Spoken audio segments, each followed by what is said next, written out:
welcome to episode 4 of Metal Trap. As you can see, it's the first one with video images. So today we are joined by Bradley, also known as Julie's iPad. Yeah. We finally found out who Julie's iPad is. It was me all along. You are the mysterious Julie's iPad. I am. I've decided to come forward now. So why don't you just tell us a bit about yourself and your musical loves? Okay. Wow. About myself, mainly into film. Love music though. Like my festivals, like my gigs when they decide to come back at some point in 2027. Music. I like pretty much all stuff really, but I do like heavy. System of a Down, probably my favorite. Parkway Drive. Got into Deftones actually the past year. Quite big into Deftones recently actually. But I like all sorts really. Been listening to a lot of Childish Gambino. Been listening to a lot of Little Richard for some reason. I don't know why. I don't really know where it's come from. It's a bit of a diverse path. Yeah, just feel a bit tutti fruity myself, so it kind of goes hand in hand. But yeah, that's about it really. Not much behind this. I look like fucking Joe Exotic at the moment with my bloody handlebar. So that's fun. Without the tigers and without the meth, and without the 6 husbands as well. So yeah. Well, end of the day, you can easily sort all of that, but I could definitely sort all that out. I mean, I don't know where I'd be able to get meth from, but I'm sure there's a way. Bolton. Yeah, there's a lot of crackheads around here. I'm sure you can source some, and if not, just speak to Cameron. He'll get some shit down. Yeah. So, and obviously, Cameron's been buying another guitar. Yep. Standard. Just can't stop myself. And I've got another one on the way as well, hopefully soon. Oh, Jesus. You can probably see them all kind of lined up there. So how many you got now? Is it about 6? 2, 3, 4, 5, 6, 7 in here. And then there's one MIA at the moment, which is supposed to be coming back. Well, whenever I find another one to replace it. Long story short, I traded it years ago. One of my friends decided to buy it, and then he sold it to the guy that I've used did use for my tech work. So he still got it, and I offered to buy it off him, but he wasn't giving it up unless I could buy the one similar to it and basically trade. So, but every time I've seen one that's the same as it, it's been too expensive. So it's just a case of...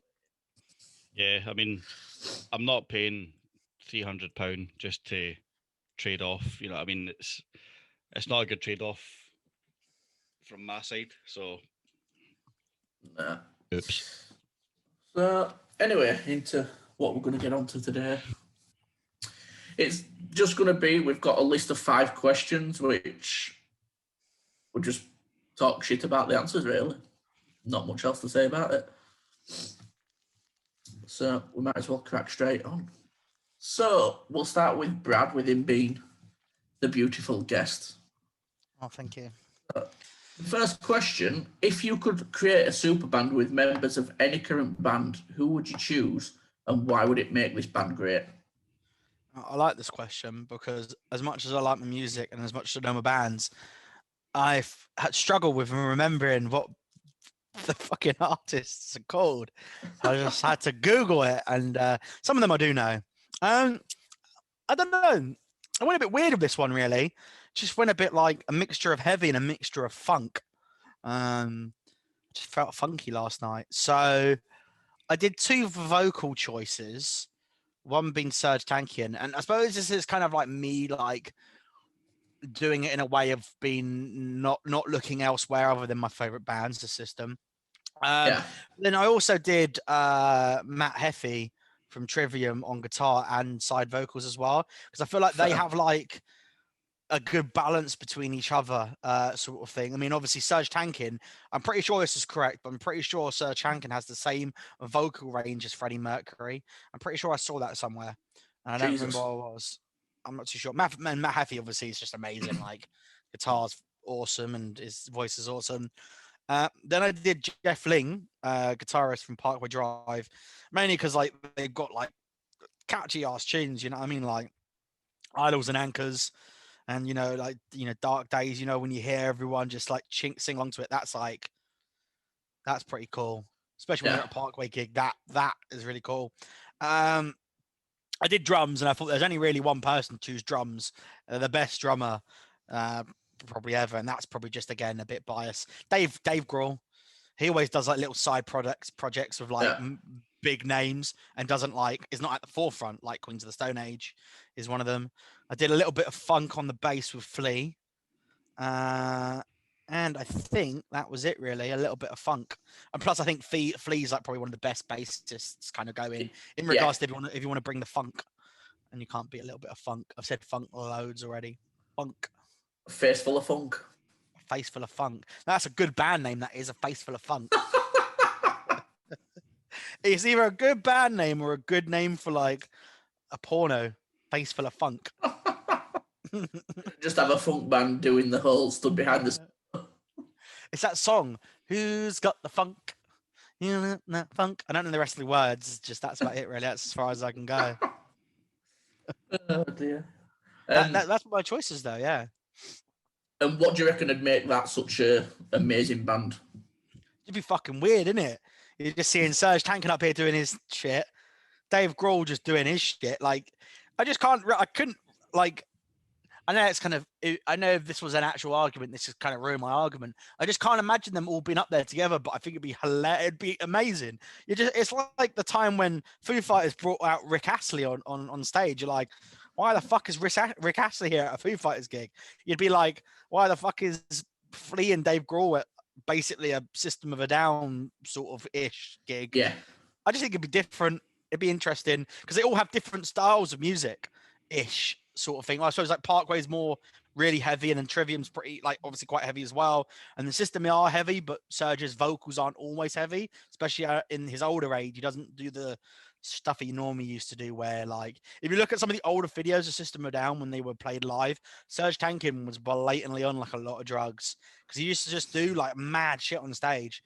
Obviously, at his older age, it's a bit different, but I don't know if I'd choose older Serge Tankian or younger Serge Tankian. It would be a hard choice, really. But I just think it's just different, isn't it? Like, just bizarre. Like, you couldn't really picture them all being together and think about it. That's what I think would be pretty cool. Be a bit of a fuck fest, wouldn't it? Yeah, completely. Like, I feel like sometimes you've got the obvious choices of like mixing like in my head I was like, oh, what if I mix like Limp Bizkit, Korn, and Slipknot together? But that's sort of kind of been done before. Yeah. I suppose, yeah. I was thinking for ages to put like an R&B or like a rap artist in that mixture as well. Like someone like random, like Snoop Dogg just turning up, because that should be amazing and hilarious. And I would pay to see that gig. Like, just, it'd be sick. But yeah, just, I don't know, just bizarre. Even if the music was shit, it'd be an experience to go see them. I think it would. It's like not that they were shit, because I actually did really enjoy them, to be fair. That super group of Rage, Public Enemy, and Cypress Hill. What were they called? Prophets of Rage. Yeah, when I saw them, they were supporting System, and everyone was like, "Why are they supporting System? They've not even got an album out." But it was fun. Everyone that was watching them was enjoying themselves. Yeah. So see, I've loved Cypress Hill, so yeah, I'd have been sold straight away. But I wouldn't have minded seeing them. Yeah, they were good. They were good. I enjoyed them. I mean, I was pretty drunk, but I still enjoyed them. Like, that's the important thing, isn't it? Like, go to a gig and enjoy yourself. Do you know what I mean? Like, I feel like that has a nice mixture where it would bring in numerous different people, if that makes sense. They could just do covers. Like Serge Tankian just did a cover with the drummer of System of a Down for a David Bowie song. What's that David Bowie song called? I don't know. But he did a cover and it was awesome. Starman, I think it was. No. Yeah, I'm sick. But that's it. I've just rambled on a little bit, but that's about it, really. Yeah. No, like you said, it'd be quite an experience with that and getting them all to come up with some funky stuff. Yeah. Get a face full of fun. Face full of funk. So, Cameron, Yeah, I'm just writing the last of mine down. do you want me to go? Will you finish off then, or? I'm literally just doing the last bit now. I forgot about Fair. one member. So yeah, that was fine. So I've went a bit diverse with mine. So I've went for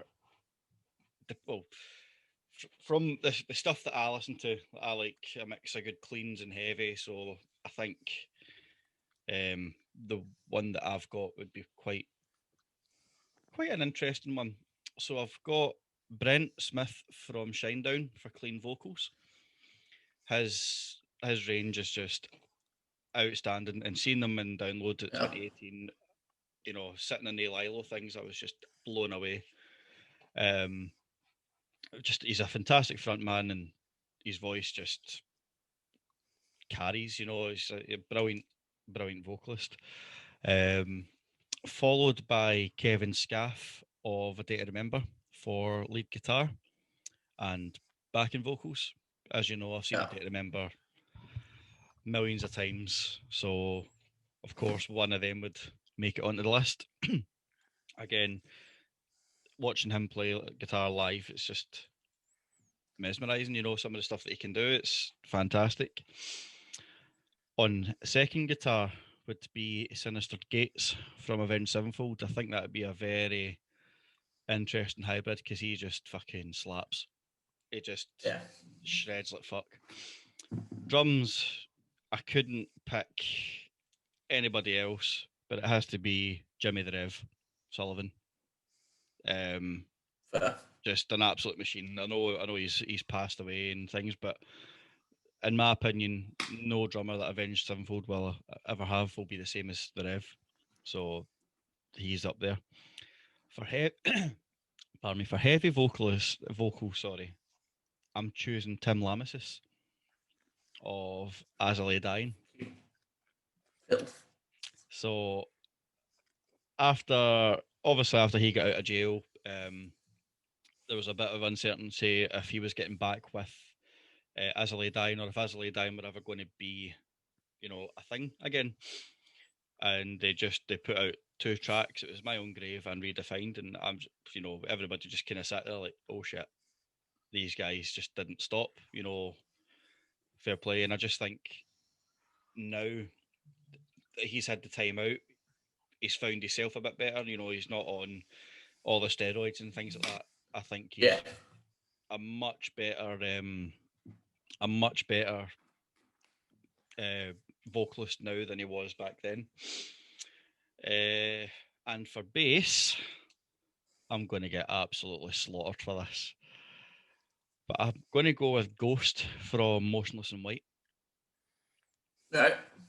Again, seen Motionless in White several times, but there's just something about his bass ability. You know, there's just I think that alone, there's like styles from I remember from different styles. You know, I think that would be a very quite a strange thing to see. I know it's different from Brad's. You know, he's got a mix of heavy and funk and things like that, whereas mine's is all roughly metalcore, hard rock type things.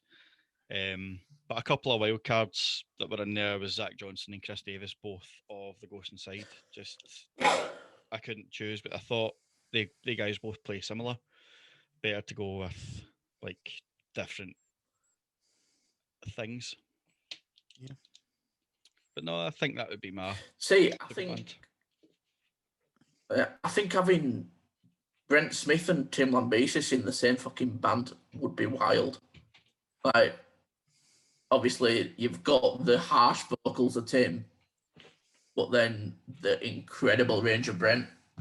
Yeah, that's the kind of hybrid that I was going for. And even when I was doing vocals, it was always the kind of ground that I was trying to push towards. Never ever met it, but I tried. Like, vocally, that just sounds like it'd be a harsh I Prevail. Shinedown are mad live, but Do you know, every time I've seen them, they're like just amazing. One of the best bands I've seen live. But when I got to see them in America live, it's just another level. Like I didn't think they could even top what they did at Download every time I've seen them, or when I saw them support Iron Maiden.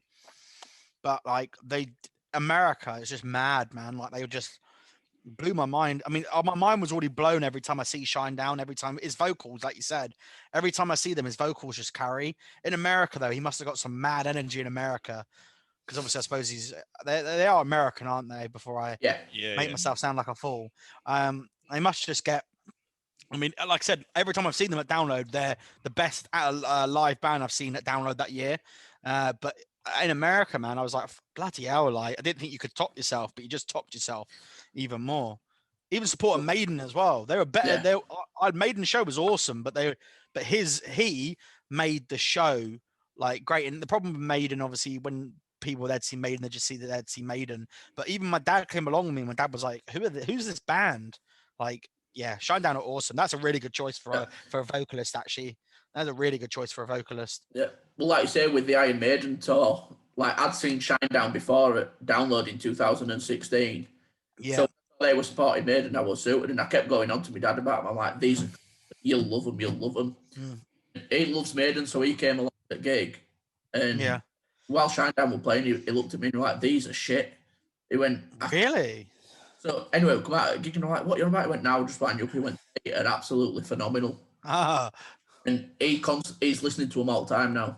But I just loved, like, with Shine Down, the whole crowd interaction that they've got. Yeah. Yeah. And like I said, the performances are just unreal. Yeah, you could tell he cares about his fans. I think that's important, and I know it's completely getting off the subject, but I think that's really important in the music industry because that will get onto when we talk about the whole. I think it's question 4. There's a thing I'll bring up in question 4 again, but yeah, I think that's really important. That's what I'll say for the music industry is to get is to care about your fans and stuff. But yeah, and you can definitely tell in the performance as well of bands that do care about the fans because you'll get someone. Can't remember what band it was, but they were just stood there, and I'm not exaggerating. The whole 40-minute set, they did not say hello to the crowd, speak to the crowd, say goodbye, nothing. They came on, played, went off, and they just stood there because the crowd weren't interacting. They were just stood there. They'd say, "Well, are you going to do something?" It's like it's your job to get the crowd going and get the crowd to do something. Oh, completely. And come on and not even say, "Look, I think it was Starset." When the spot I was going to say it does sound something. I mean, it does sound like Starset. I like Starset, but and one thing that got me with them is like in between songs, they just kept going up to a laptop and pressing buttons. It's like, granted, I know you've got backing tracks and stuff to do, but surely you should give that to the sound tech, especially at a band of that level. And not very professional for a fucking lead singer to turn his back and just walk back at stage and start playing on a laptop. Yeah.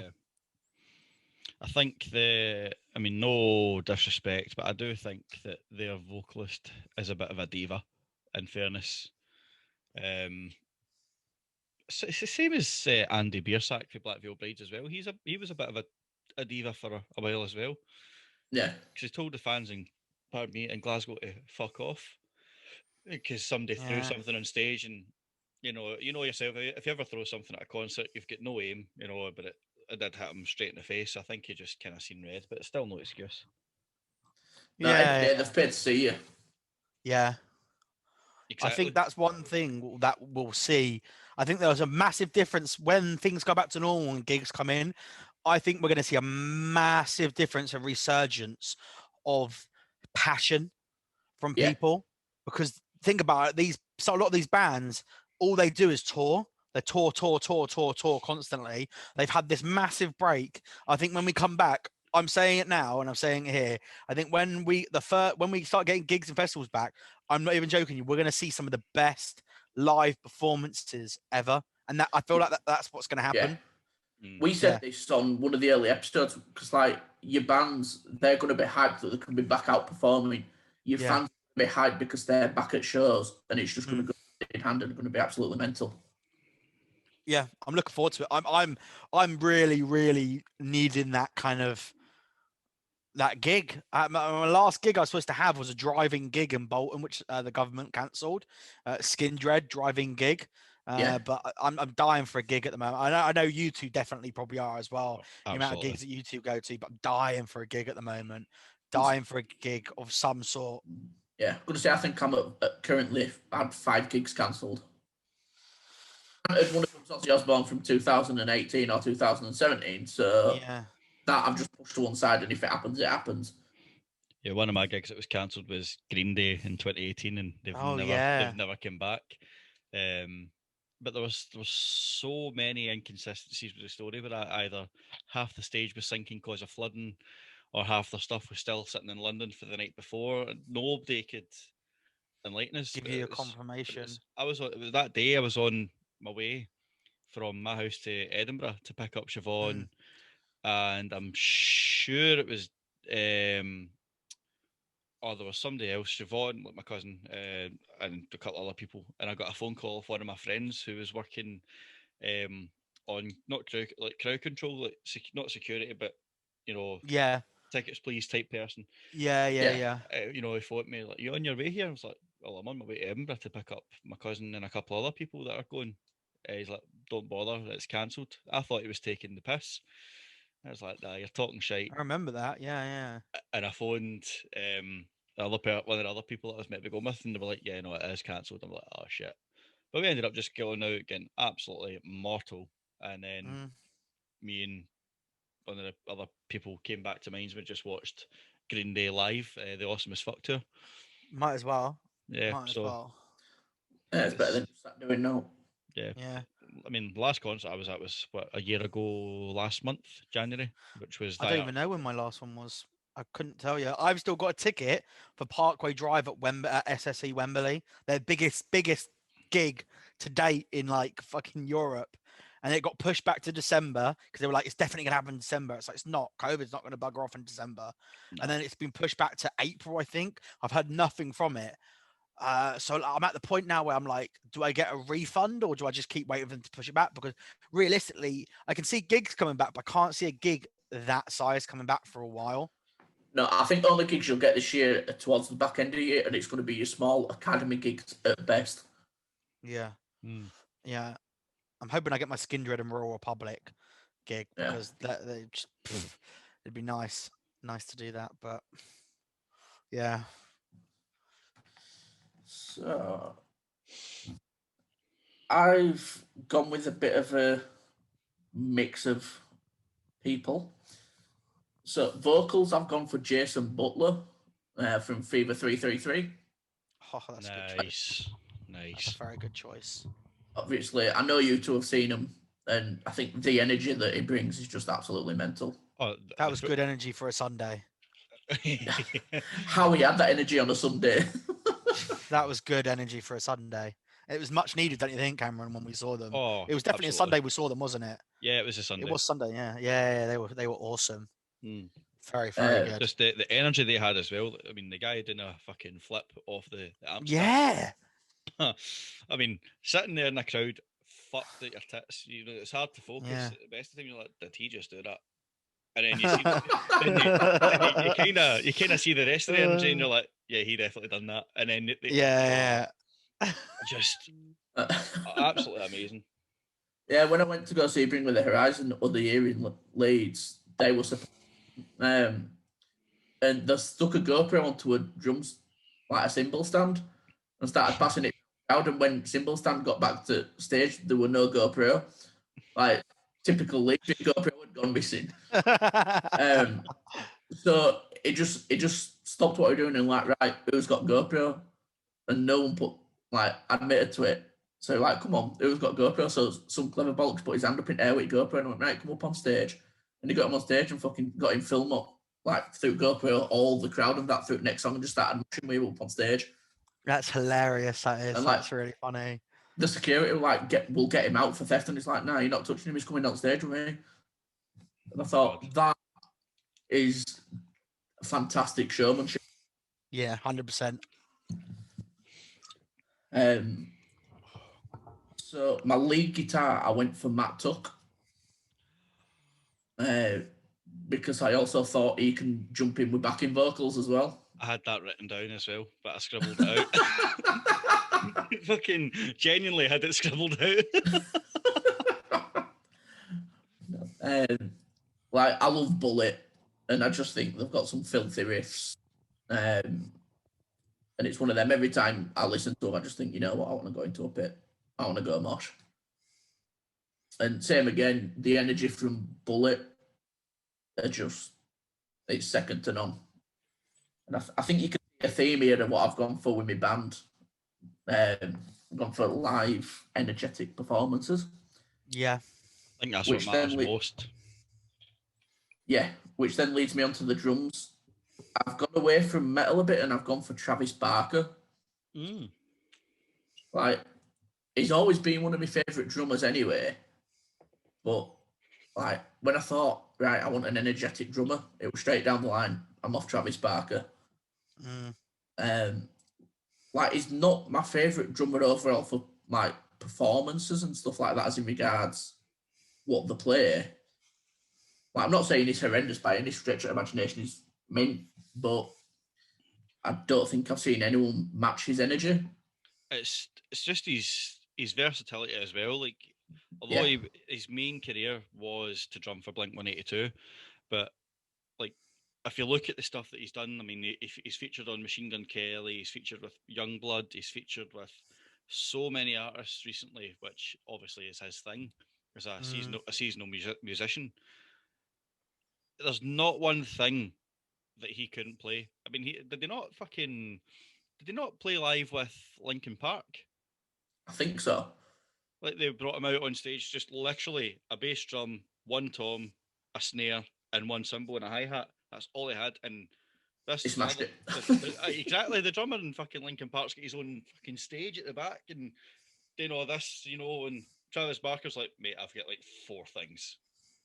You know, you know what I mean? And, yeah, you know, no disrespect to Linkin Park. I know they're, you know, slightly different, but I agree, Travis Barker's fucking phenomenal. Like I say, I just think it's his showmanship as well, which I've seen a few videos of Blink playing live, and he's never just sat there playing drums. He's always, his arms are flailing everywhere. And Mind he broke his leg or his ankle, and he had to, like, within a day, he had to rejig his full setup.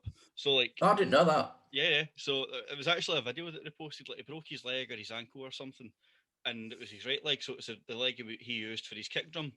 So they couldn't do anything. But the way they got around that was they basically put in a double bass pedal, and he was using his left foot on the bass pedal and the hi-hat together to try and, Fucking hell. you know, so, but I mean, I've dabbled in drums before and I was always right-handed, you know, but he's then changed from right hand to left foot, and that itself is a hard thing to do. But you watch that gig, I mean, I'll find it and I'll link it in if I can find it. Watch, he doesn't miss a beat. He does not miss a beat, and you're like, yeah, he's taking the piss. He's not broke his leg, but he walks out in a fucking cast. You know what I mean? Jesus. But again, it just shows that his determination to put on a good show, that he didn't let a broken leg fucking put him out. You know, same with it was either Def Leppard or Led Zeppelin. One of their drummers lost an arm, and they just basically reconfigured the kit. And again, it was just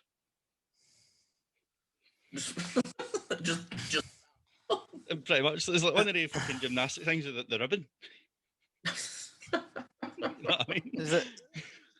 The guy from Def Leppard has one arm, doesn't he? Yeah, Def Leppard. That's it. Yeah. I couldn't remember if it was Def Leppard or if it was Led Zeppelin, but It's madly enthusiastic though when he does it. He's like what's the drummer name on Iron Maiden? Do you know the drummer in Iron Maiden? I know what you mean. Nicky, is it Nick? He's always got a smile on his face when he's drumming. He just looks so happy to be there. It was a great experience. Think about it. He's been paid millions to literally sit in his arse, and all he has to do is that. I wish it were that simple. You know what I mean? But that's probably like, yeah. It's same with Lars Ulrich. I mean, he's sitting there like, that's all he does. He's like, yeah, I'm making millions just doing this.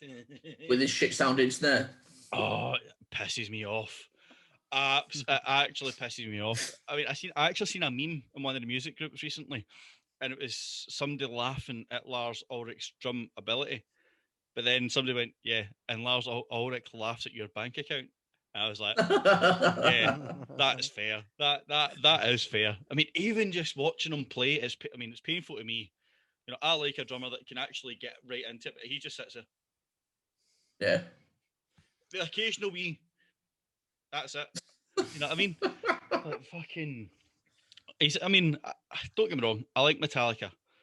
I just think if they chose a slightly better drummer, they might have been a wee bit better. But I mean, no disrespect to Metallica. I know you can't take the piss. I mean, I'm sure James Hetfield and fucking Lars Ulrich fell out years ago as well, and it was a video that was posted on YouTube as well.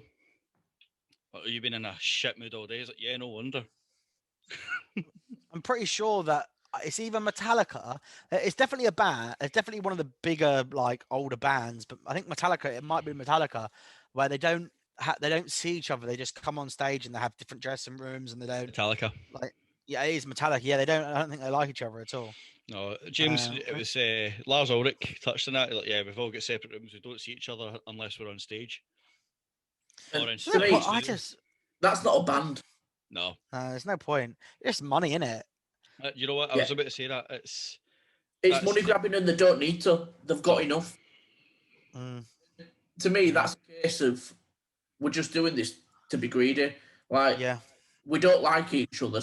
The fans can tell with his performance that we don't like each other because we're still Yeah. miles apart. We don't interact with each other. So there's no need to carry on doing it. well, look at all the American festivals. Like a lot of the American rock festivals are all owned by the same people. So the one I went to is all owned by the same people. They've all got Metallica headlining on 2 different days, a Friday and a Sunday, playing 2 different sets, and then My Chemical Romance in the middle of it, and then Limp Bizkit on the 4th day. So it's like Limp Bizkit and Parkway Drive and like really good, like amazing Sunday, which I would totally like Monday or Sunday I would go and see. But like Metallica on the 2 days, like why do you need to see Metallica twice in the same festival? That's 2 days too many. Yeah, it's expensive as well. Like imagine paying like download. Let's say we pay download. Download's what, nearly 300 quid now? Just short Paying of, I think. download. Yeah, paying download. And on the Friday, it's Metallica. And on the Sunday, it's Metallica. It's the same with any band. I would want to see 3 different headliners if I'm paying for a festival. Oh, look at Guns N' Roses. They charged downloading 18. It was 5 million to play. Yeah, 5 million, I think it was. 3 or else 5 million. It's just ridiculous. Yeah, it was mad. Just talking about Metallica there, I just googled this. See, do you know their net worth, like as in individual members? Do you know their net worth? No. James Hetfield. I mean, I'm glad I'm sitting down. $300 million. That's his net worth. I hope the fucker chokes. I hope he chokes. Kirk Hammett is worth 200 million. Robert Trujillo, his net worth is 30 million. You know, respectable. You know, he's in one of the biggest metal bands and he's only worth 30 million compared to the other two. And Lars Ulrich, I might just leave that one blank. 350 million dollars that he's worth. It makes you sick. It does. It really fucks me off. I mean, no disrespect. I like them. I do like them, you know, but all they do is, you know, that's it. Riff. You know what I mean?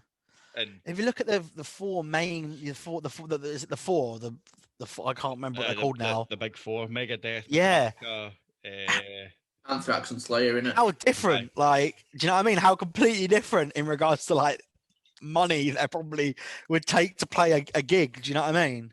Yeah. It's mad. I'm just glad I got to see Slayer in 18 before they fucked off.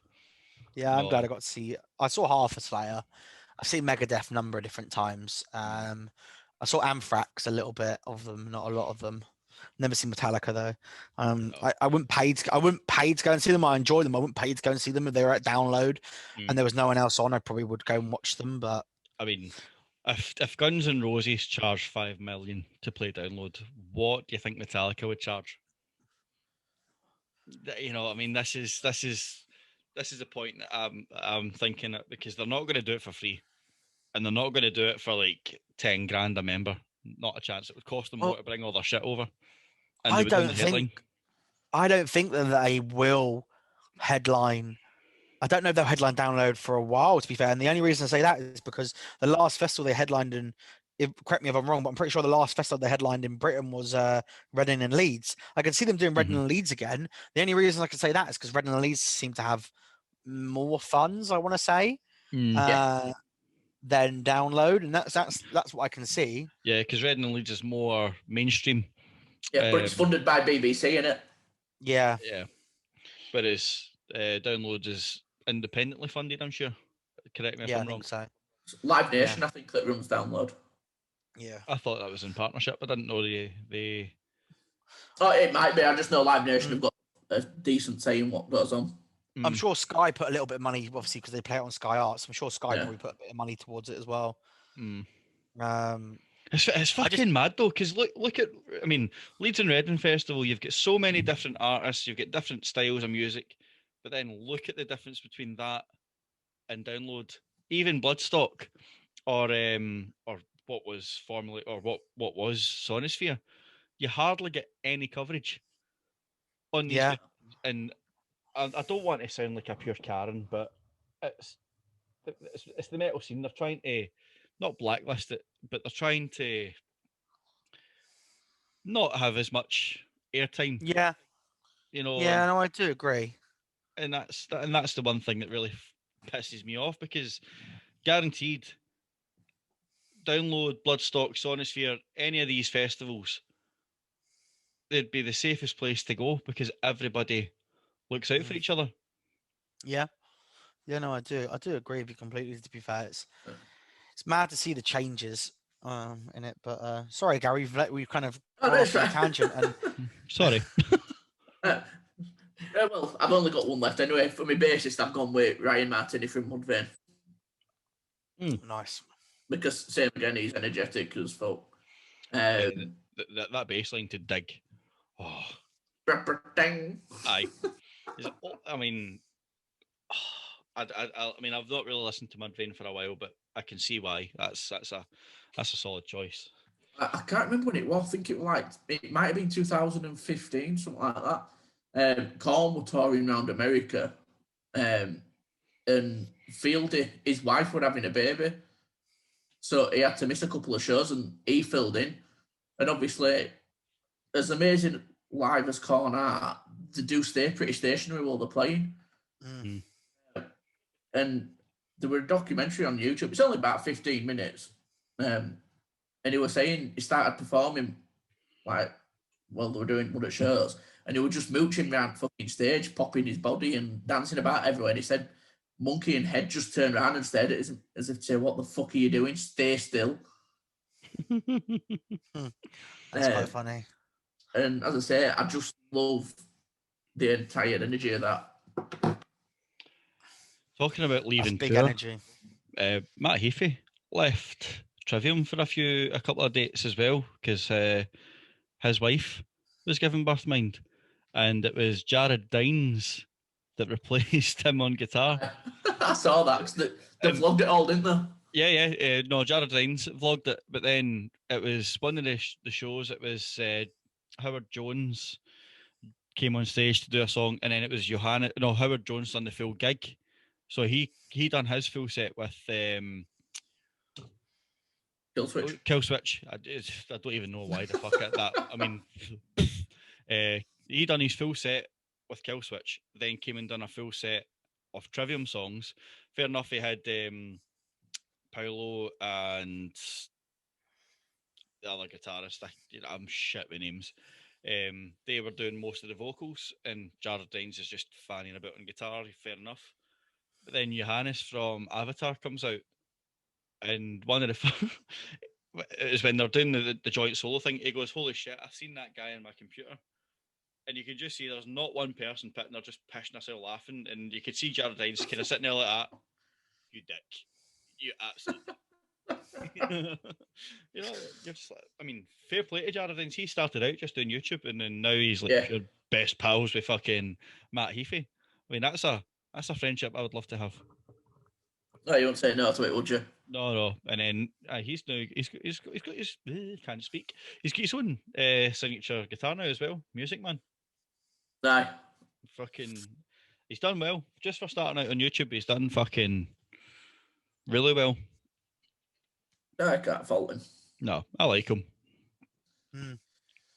So, question number 2, Bradley. If you could bring one dead metal or rock musician, who would it be and why?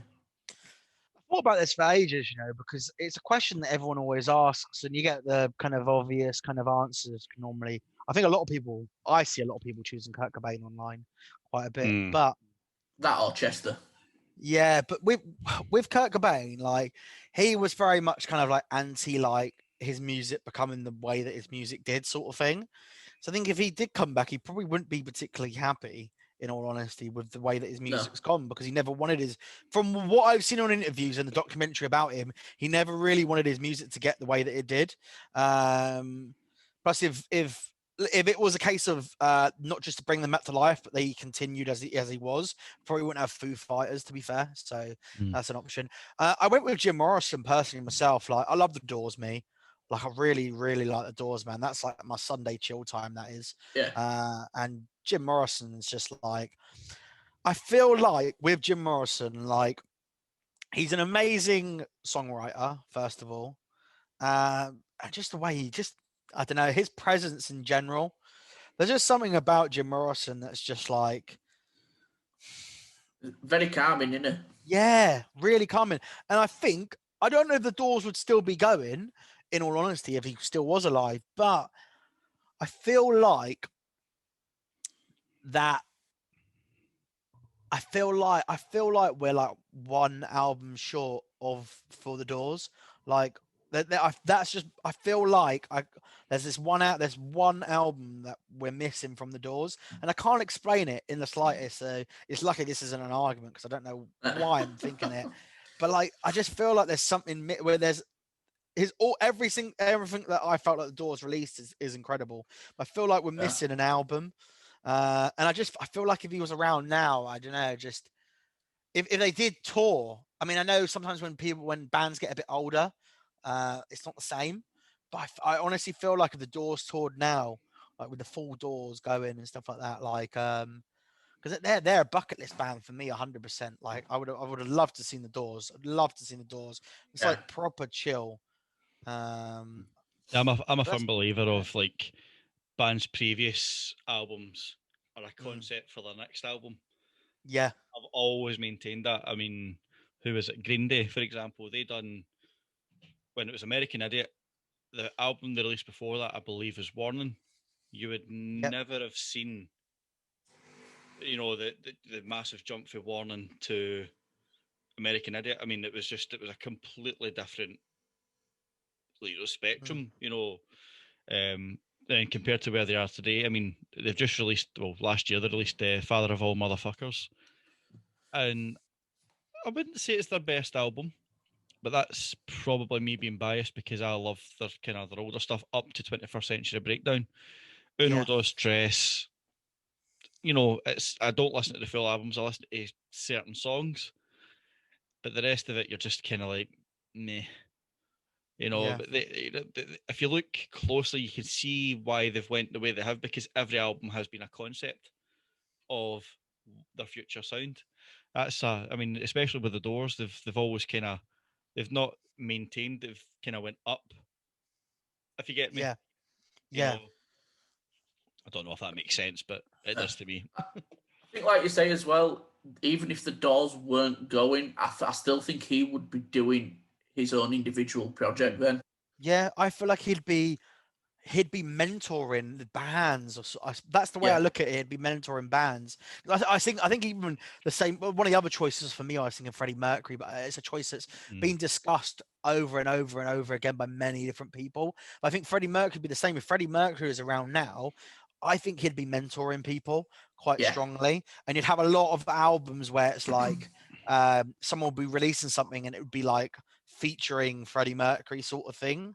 And he probably wouldn't have as many people trying to cover Bohemian Rhapsody. Like, it's just a Mm. song that Bohemian Rhapsody, I feel like is a song that shouldn't be Covered. reimagined, remade, it Mm. covered. It just No. shouldn't. It Bohemian Rhapsody is, Leave it as the masterpiece it is. yeah, Yeah. exactly. But so many people try to do it live as well, and it just falls flat for me. And it's the same with the Doors. I don't feel like anyone could cover the Doors. I feel like again, I'm thinking of a band, and I was thinking at first I was thinking, oh, well, maybe Deftones could add their own kind of spin on a Doors song. But again, I can't imagine anyone doing a Doors song other than the No. Doors and Jim Morrison's voice. Like I There's said, something about him, like bloody hell, like. I think Jim Morrison would go down the same kind of route as Paul Weller, like finish with the band, do his own chilled out stuff, and then, like I say, just move on, even away from music, but staying in the industry. Yeah, I agree with you completely. I do. Obviously, then it wouldn't. I'm 100% sure this is correct. I'm going to double check it now, but I'm pretty sure he's part of the 27 club as well. Yep. Dying at 27. Yeah. So obviously that wouldn't be a thing as well, because it seems to. Yeah, was 27. It seems to be a massive thing. Pretty sure Amy Winehouse is part of it. I think Hendrix was part of it as well. Yeah, well. I think Yeah. Kurt Cobain was 27 as well. Kurt Cobain as well, yeah. So it wouldn't. It maybe wouldn't be a thing, which is mad. It's like this massive thing, the 27 Club, and it's really strange because if you think about it, a lot of these artists are at the peak of their, like, they're there. Do you know what I mean? Like Amy Winehouse. I mean, I always think that Amy Winehouse, even though she's not rock, she sort of is because there's sort of blues in there a little bit, but I always feel like Amy Winehouse is definitely another one I think would like die way too soon because she is. It's not the music I normally listen to, but she is extremely talented. Yeah. Yeah, she was phenomenal. She was still an alternative artist, I would say, because I mean, although she was mainstream, she was very, very alternative. Yeah. I mean, me and my dad used to listen to Amy Winehouse on the way home. It was Valerie. When that came out, me and my dad used to listen. I think that was the last major song she ever done was Valerie with Mark Ronson. Me and my dad used to listen to that when he picked me up from school, and driving home.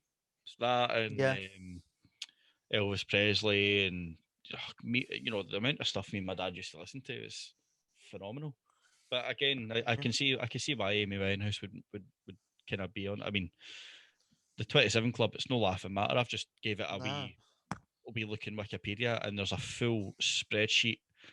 Yeah, Of artists. The date, the time, rough time, and then the cause of death as well. It's like I didn't know Janis Joplin were part of it either. No. I mean, I just seen Kurt Cobain's and I'm trying to find it again, but there's something not quite right. There it's there. So it's Kurt Cobain, 20th of February, 1967. That's 9 days away. From being from 1967. No, that was when I date of birth. Sorry, his date of death. So I'm talking shit now. I think his death was in October, wasn't it? No, it was. I've lost it now. It's there. April 5th, 1994. Suicide by gunshot. Yeah. No. I mean, only in the last couple of years, the photo of the shotgun was released, and it was you can't go like that with it. No, even if he was able to have flexible toes and aim it into his mouth and bang up his toe, it's not going to happen because it's the same. It's the same fucking. It's longer than my base. This fucking shotgun. You know what I mean? My base is quite a long scale base, and judging by the photo, I mean, it's a big fat officer that was holding the gun, and you're like, there's not a way. And even at that, right? If that was the case, if it was suicide, it would have no head left if it was a shotgun. Simple as that. Two barrels, right? The main purpose of a shotgun, it splits, right? It goes out, even at such a small level. You know what I mean? It all just disperses, doesn't it? And this here would be fucking. It would be in the next state across. You know, you know what I mean? I know I'm exaggerating, but yeah. I don't believe it was suicide at all. I mean, I could probably do a full episode ranting about this. It wasn't in my book. It wasn't suicide. No disrespect to him. I like Nirvana. I like Kurt Cobain. Nah, it wasn't suicide in my opinion. Don't care what anybody says. I think that could be a good thing for an episode. That though, discussing like what's the word? Well, even just discussing the 27 Club, because we could do a full segment on that. You know, it's. I think conspiracy theories. That's the one. That's the one. Music conspiracy theories. I mean, you know what? I'm going to look that up just now. The shotgun used, because it was a shotgun. Kurt Cobain gun. Yeah. So right. So you know what? I'm going to share my screen. Right. That's going to be the main thing. You've probably seen it. Right. You seen this? Yeah.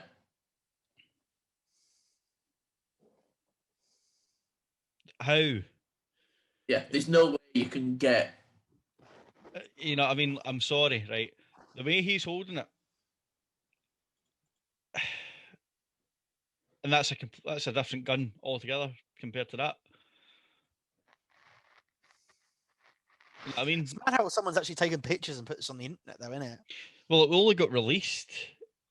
Why is Machine Gun Kelly on this? Influence. Oh, yeah. Well, see, this is the thing. Like, although, right, I would say they two weapons were similar, but that weapon there, far too long. I mean, you couldn't get the right angle at all. And Kurt Cobain, he wasn't really a big guy. You know what I mean? He wasn't. Let's just be honest here. But no, I don't. Like I said, that's something we can properly delve into at a later point. Yeah, I mean, even Courtney, Dave Grohl didn't speak to Courtney Love for years. You know, there was something there. Yeah. I don't know what it was, but there was something there. But that's something we can look into at a later date. So, sorry, Gary. No. So yours, I'm guessing, is going to be the same as mine. I think I can guess both of yours, maybe. Then, if you said that. Well, is both of yours the Rev? No. Well, or is it not? Actually, you're spooky. I've got two. I've got Chester Bennington, and that's when Gary said that earlier on. I was like, "Fuck, I'm going to need a second one." I went to the Rev, and I know I've already mentioned the Rev, but I've got valid points for both. Fair. It's not the same band then. No, but Chester Bennington. Now that one hit me because I remember I used to do deliveries for it was a Mexican bar, right? And we done burritos, tacos, fucking, you know, it was a brilliant job. I literally sat in my arse and ate burritos all day. Fantastic, loved it. And I remember I even fell asleep this day. I had I usually took one of my pals with me, you know, doing deliveries as you do. And this particular day I had nobody with me. So I thought, fuck it, I'll just go for a wee sleep in the car. And I woke up to a phone call from somebody that I knew at the time, crying. Now, Linkin Park, I've always been a massive fan of. And I remember the phone call, it just chilled me. I remember I actually went home earlier that day. I said, look, I need to go home. You know, I can't be in work just now. It impacted me in a different way, you know, and went up, you know, I got home and I was like, fuck. You know, just looked into it all, and then all these theories came out within 24 hours of him passing. You're like, what the fuck? It was just a very horrible experience. But I remember thinking back, they've done a few gigs obviously without Chester, but they've done a few shows, and Mike Shinoda does their main songs like Numb, Faint, things like that, you know, on the piano, and he gets a crowd to sing Chester's part. And Mike Shinoda himself even said, I don't want to do the screaming part, and it's not because I can't, it's because I don't think that I should, because I don't want to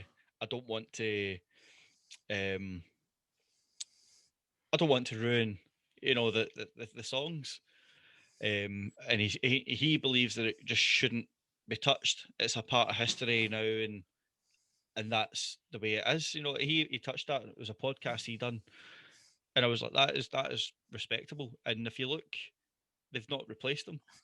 You know, No. I mean, any other band, you know, for example, Queen, like we spoke about, Adam Lambert as their touring vocalist. Yeah, I can't. Yeah. I'd love to see Queen, but I couldn't go see Adam Lambert. Don't get me wrong, he's an amazing vocalist, but it's not the same. I think you knew I was going to bring that up. But no, this is it. I mean, how exactly would you change it or replace Chester Bennington? You couldn't. I mean, I seen a show. It was Sum 41, and they brought out Mike Shinoda to do Faint. It was Faint, and fair enough. If you put a blindfold on and headphones in, you would think you were listening to Chester Bennington on maybe not his best day, but Derek Whibley from Sum 41, fuck me, like he's got a voice, you know, and I think ever since he got sober, he's been able to kind of program that slightly better. Yeah. But he's no replacement for Chester.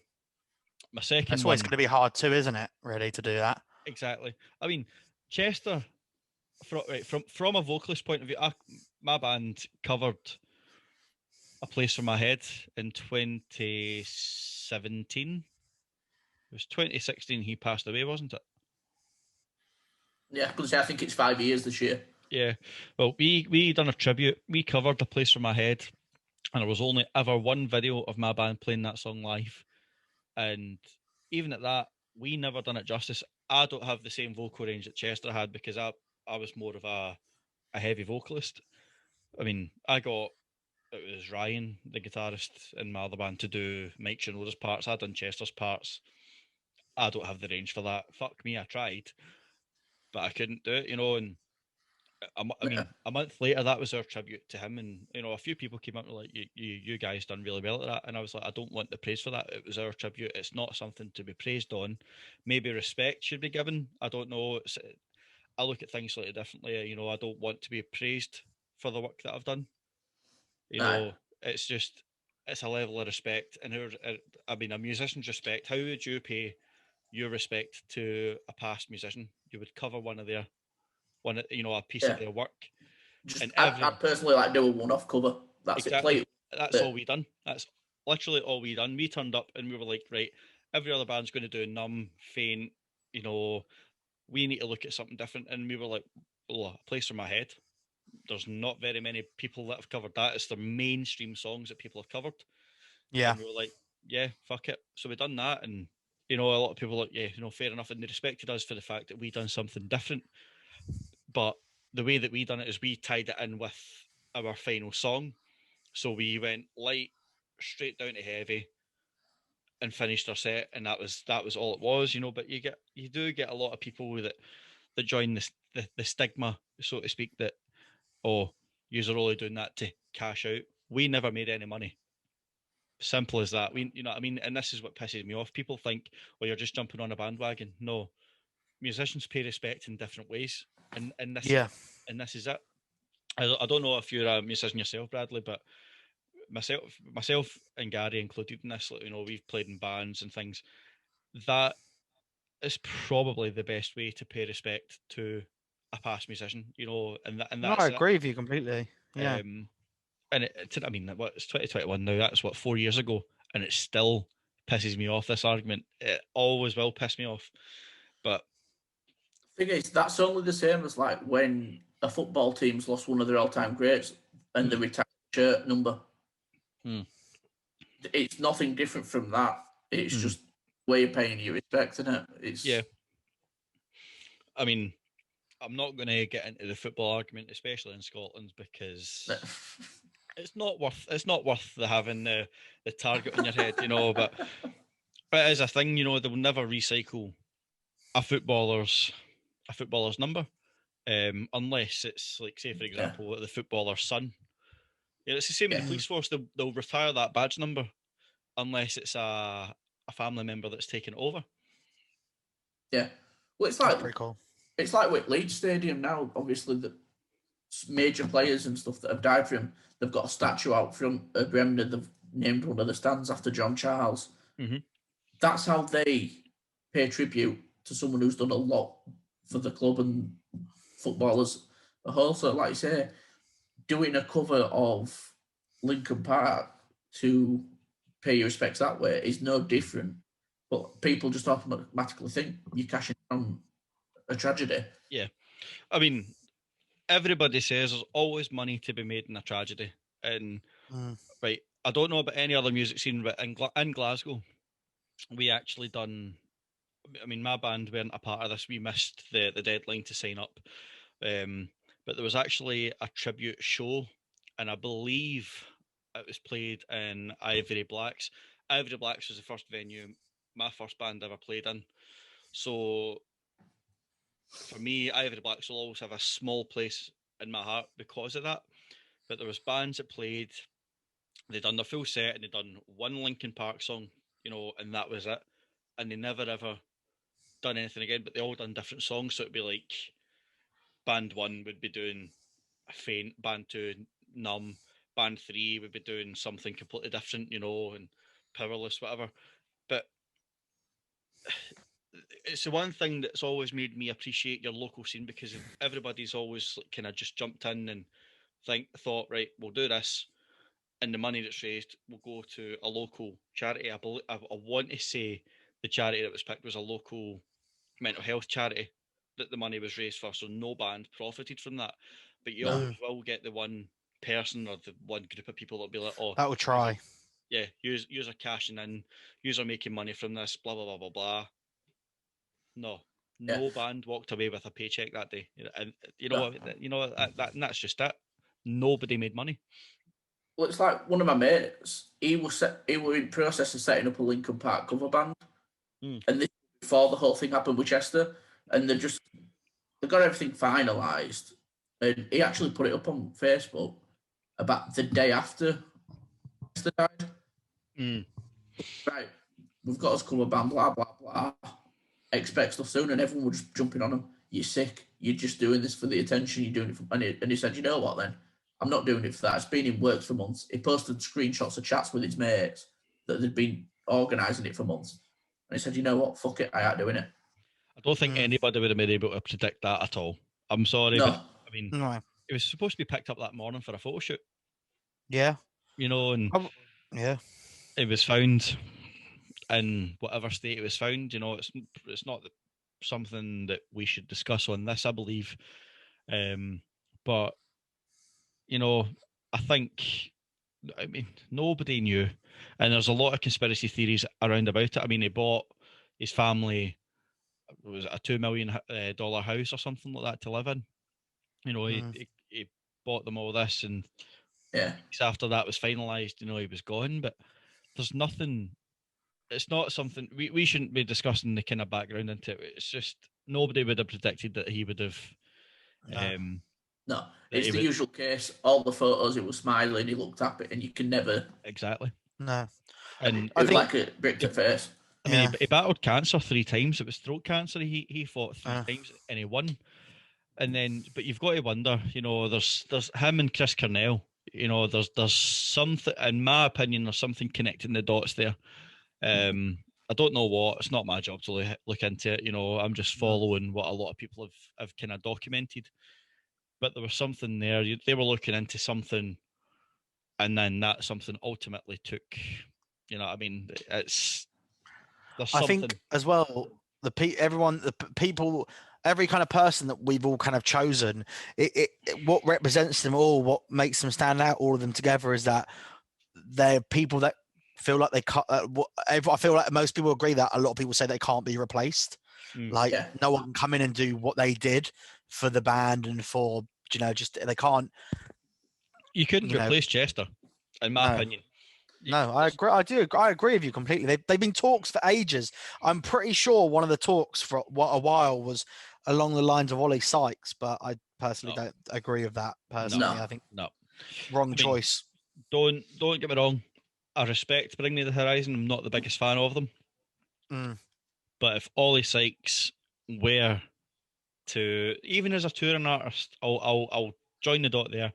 Even as a touring artist, Ollie Sykes does not have the same ability as Chester Bennington, and I'm drawing the line there. It's it's the same as Adam Lampert, right? Brilliant vocalist. Yeah. It just doesn't live up to Queen. No, Freddie Mercury. Freddie Mercury. No, not It's at all. completely different skill set. And Like Chester probably wouldn't be able to do some of the stuff that Ollie can do. exactly. And Ollie can't do stuff Chester did. It's just one of them. As much as it's all under the whole metal genre, they're completely different. Yeah. They both suit what they do well. Yeah, I mean, I'm a firm believer of if something's broken, don't fix it. Sorry, if something's not broken, don't fix it. Aye. And that's just it. You know, there's a lot of stigma behind it. They are one of the bigger. I don't know what the right word is, but they're one of the bigger well-known bands. But you know, props to them. They even said that they couldn't replace them, therefore they're not looking to. Yeah. You know, they'll probably have like a touring artist or something like, so for example, like you said, Brad, like Ollie Sykes, they might have him for one tour. Yeah. Just to fill the gap. And then next year they might have I don't know, like, you know, somebody else. They'll have somebody. Like, shoot me down, but I think what would be a fantastic idea as well is have Linkin Park headline Download. But like mainly Download because of the genre, and then through the entire set have different musicians from all the other bands that are playing cover one song. So come on, do one song and then rotate and then pay respect that way. Similar to what Suicide Silence done when Mitch passed away. Yeah. That would be a better thing to do.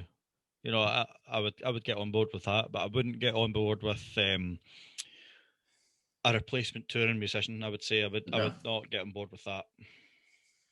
Well, that leads on nicely to my choice because Mitch is the choice I've gone with, which I thought we might have clashed with it. So obviously, Suicide Silence are just, they've been that band that was one of the first heavy bands I ever listened to. I've grown up listening to them, and I remember actually when I got the news about his death, I was at my friend's house and I got a text come on my phone and went, "What's up with you?" Told something, and I don't know whether to believe it or not.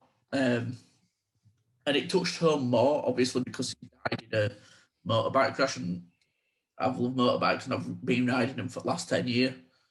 So it touched home a little bit more in that respect. But same again, I don't think he's replaceable. Like, I know they have replaced him, but it's not the same. No, it's not come with what's the word? I'm trying to be polite about it. It's come with a lot of negativity, hasn't it? Like a lot of negativity, their replacement for.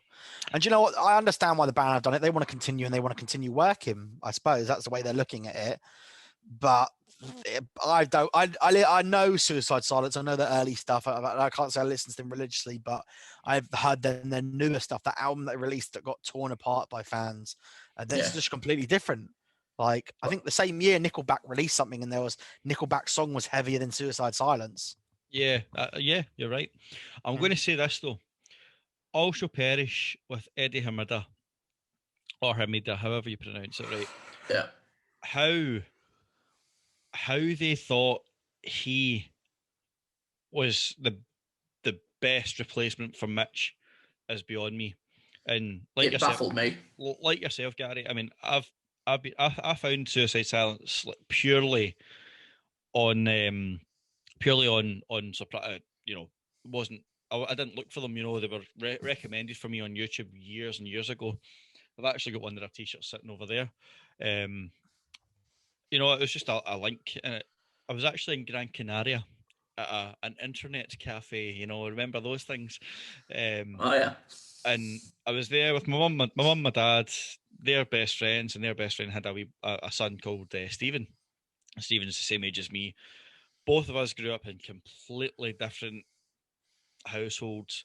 He's more into kind of DJs, hardstyle, dance stuff, and I mean, I didn't grow up in a household that was into metal or things like that. You know, I grew up listening to Elvis Presley, Erasure, pop music, and then I started working with my uncle and got into metal. You know, the first band I ever listened to was Five Finger Death Punch. You know, and just, you know, when I found Suicide Silence, I was like, fuck. Like, and that was me hooked. And then when I found out, I was on a bus, you know, when I found out that Mitch had passed away, and I was just sitting, and my phone started going mental. Like, have you heard about Suicide Silence? Have you heard about Mitch Lucker? And I'm like, no, what's happened? And, you know, motorcycle accident, you know, I'm like, fuck. And I mean, I don't ride bikes at the moment, you know that yourself. You know, I drive. You know, I've always wanted to ride bikes. I've just never been able to sit the test. But when I found out about Mitch, I was like, fuck. You know, now what? And then to find out that Eddie Hermida from Also Perish replaced him, you're like, that's not. I mean, Phil Bosman would be the closest vocalist, in my opinion, to reach the same level as Mitch. Yeah. But not Eddie Hermida. Even Austin Carlyle from Of Mice and Men, but formerly of Mice and Men. Like, how? And Like, don't get me wrong, I think Eddie has got a fantastic voice, just not for Suicide absolutely Silence. no. And that's what pisses me off more. I mean, don't get me wrong. Respect where respect is due, right? I respect him for the work that he's done with Also Perish, but Suicide Silence, it's not for him, and he needs to learn that, and so does Suicide Silence. As much as I love them, I just cannot listen. Like, Doris, what the fuck was that? You Like, know, to be fair, I just anything after 2012 and I can't listen to it. yeah. Well, Yeah. Jared Dines touched on this when he done a review of Doris. It was like, you know what I mean? He ripped the absolute piss out of Doris, and it's the one thing that's always pissed me off. You know, like, you look at them, fair enough. Every band will progress. Every band will, you know, make the best out of a situation. But I mean, Eddie Hamida, stick to Also Perish, and either get somebody else in that knows the stuff that Mitch was wanting to do, or just knows the band in itself. You know, that's the thing. Yeah. It will always bug me. It'll always be a bugbear. But like yourself, Gary, I can't listen to anything past 2012. Although I will listen to Cease to Exist. That's probably the only good song that you can kind of hear the similarities between Eddie Hermida and Mitch. Mitch. Yeah, it's probably the only song that they ever done with Eddie that's similar, in my Yeah. opinion. So, number What I will say quickly before we move on Yeah. is my mate in Bolton who does sound for massive bands. He's got a drum, top of the drum signed by Mitch Lucker at his house, No. and I've seen it numerous times. It's pretty cool. But I yeah, would I would pay good money for that. That'd I definitely really be would. something framed. it is framed, I think. Yeah, it's pretty Framed and cool. on wall. Yeah. So, Anyway, continue. if you could join any band, which band would you choose and what role would you take? I'll let Gary. I'll I'm not let Gary. saying Sorry. that you have to be able to play that instrument or be able to sing or anything. Like, hypothetically, if you could do it, which one would you go for? I'll let Gary guess mine.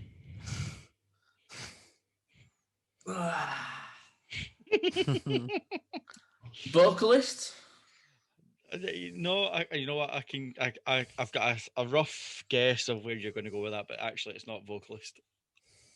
Fair, that shot me down. I was going to say vocals, a day to remember. Same band, just not vocals. Guitar. Yep. And it's not right. Hear me out on this. I have no disrespect for the Day to Remember. One of my favourite bands for years. I would choose to replace Neil Westfall. I mean, I know he does rhythm guitar and vocals, but I would choose to replace him mainly because I feel personally, if he was more involved with Kevin in the kind of solos and lead parts, Yeah. it would make the songs a bit more lively. but he just does the kind of root notes. Fair enough, you know, he does root notes, and he used to do backing vocals for like the screams and things. But I've noticed well, more so recently through the recent years of them touring, they've not really done that. Whereas I've still got, I would say, my ability to do so. I don't know if it was personal choice for him to stop, but I've still got my ability to do that. I would choose to replace him, you know. But no disrespect to I don't remember. I love them to bits, but that would be my choice. Neil Westfall. Mm-hmm. Fair. If I date remember ever see this, hit me up. Contact details are available. And what about you, Brad? Okay. Bear with me with this. Oh God. Oh, I think we're in for a good one. I'm untalented. I can't play any music. Oh, my glasses are a bit foggy. I can't play any music instrument. You can play a banjo string. I can't sing. I can't sing. What I can do though, I can definitely dance, mate. I bring that funk. What I can do though is I can hype shit up, mate. I will be any band's hype man. I will come out. I'll get you moving. I'll get you moshing. I'll get you dancing, mate. I bring that funk. So I can't think of a band because I typed in hype man and it didn't come up with much stuff. But either way, I'll be anyone's hype man. It's fine. You want me to come out and hype your band up? Get the crowd going? It's fine, mate. Right, you know what then, Brad? When gigs are back a thing and my band's having a gig, we'll try and get one in Manchester. You can be the hype man, come out on stage as long as you wear a t-shirt that says funk on my face. I'll wear a t-shirt with funk on my face easily. I'll fucking pay for it. Easily. You know, that's not even like bad. Like I'd definitely do that. I can hype. Oh no, I know you do that, but you've got to do it wearing the funk on my face t-shirt. That's fine, mate. If we ever get podcast merch, that's going to be the first t-shirt. I'll throw an advert out. I'll throw an advert out right here, right now, right here. I am happy to funk on anyone's face. Details below. Want funk on your face? Want a little bit for $6.99 a month? No, mate. No. There's no money involved. Just free. Just pleasure. Just funk, mate. To be fair, I can see you being a fucking mint hype man. I'm a pretty good hype man, mate. I hype anything, to be fair. Yeah, mate. I want to funk. I want to party. You know.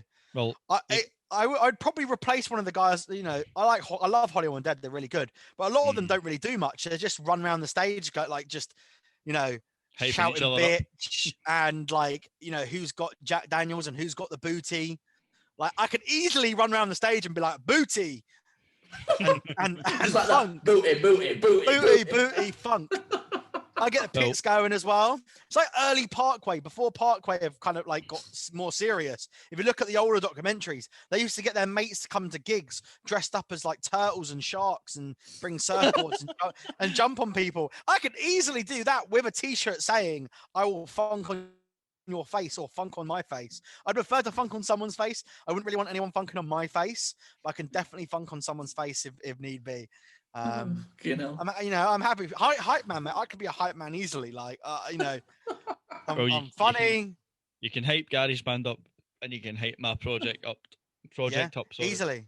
I've got a T-shirt as well from the film This Is the End, and on the T-shirt in big pink letters it says "Take your panties off."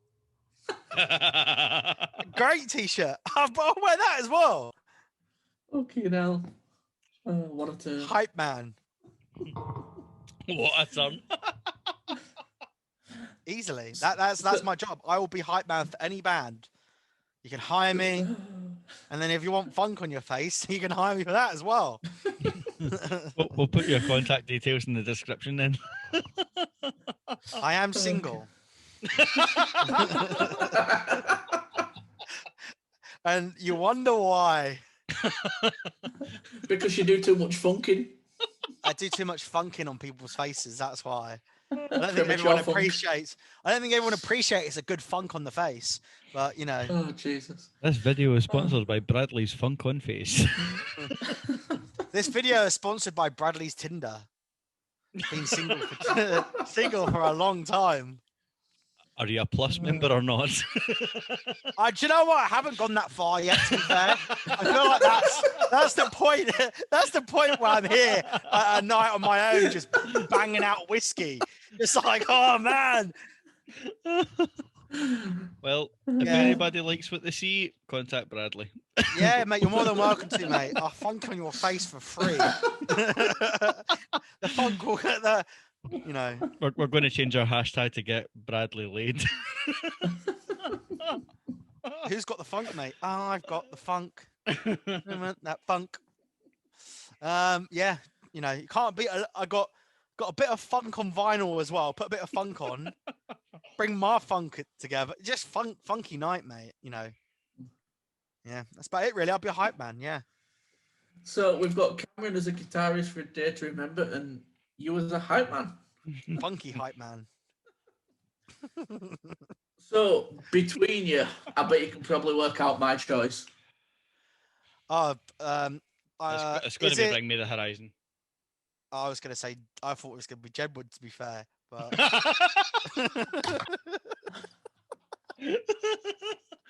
That's me. Because you got the hairstyle for that. I don't know, mate. You got that kind of hair that's similar to theirs, man.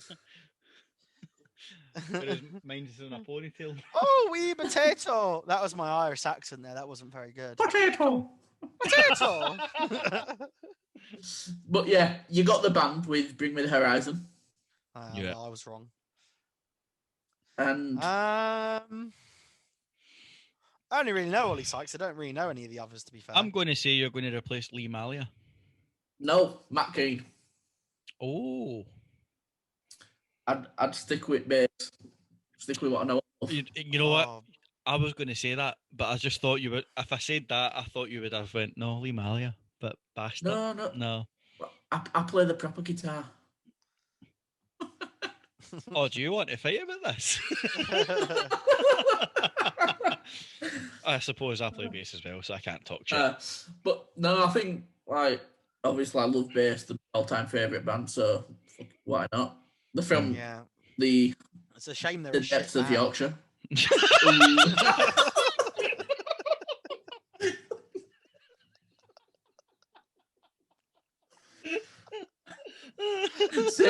say what you see.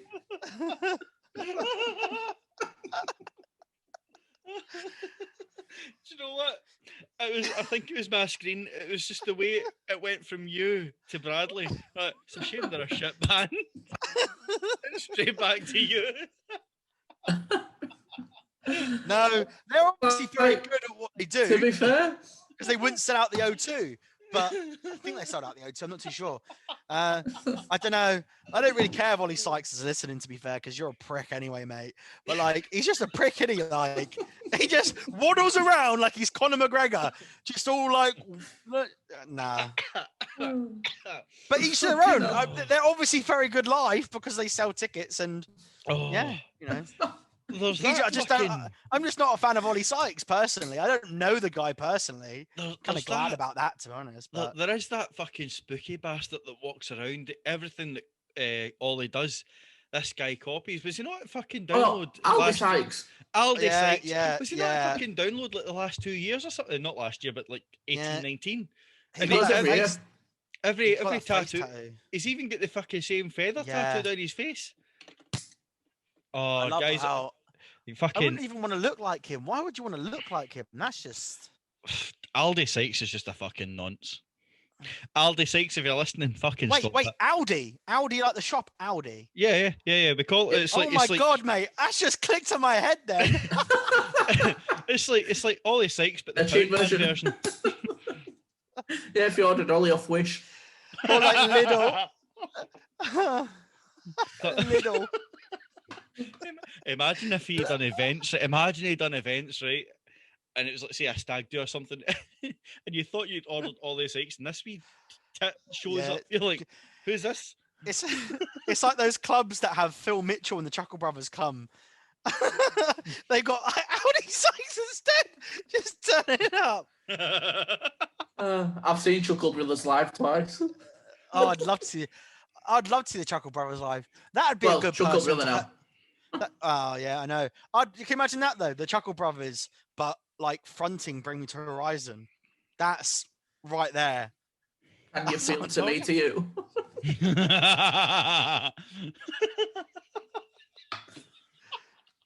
Have you heard the Chuckle Brothers song with Tinchy Strider? Yes. That's a great song. Have you heard it, Cam?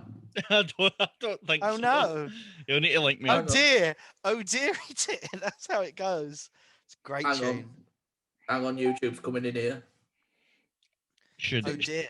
I play it over my dear, oh phone dear. live or? I've got it here for you. It's a great tune.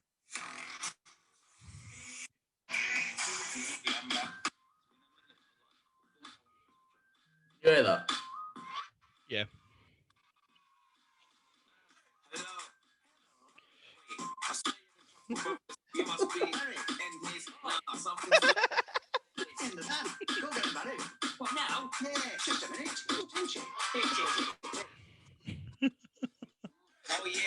And we'll leave it at that before we get a copyright claim. I was gonna. That's a great tune, mate. I was going to say that. No copyrights intended. Hello. Hello. It's in the band. I used to fucking love Chuckle Brother. Every day after school, where my school is, it's just down the road from my grand's house, my gran and granddad's house. Every single day, without fail, I'd get in and just stick CBBS on or whatever. Chuckle Vision. Chuckle Vision, and come outside with Pippin, you know, or I'll need to phone my gran tomorrow and just go through all the old channels the programs I used to watch. They actually, you know what? This is fucking hilarious, right? There's a theatre in Glasgow called the Pavilion. I think it was a Pavilion. I hope I'm not wrong.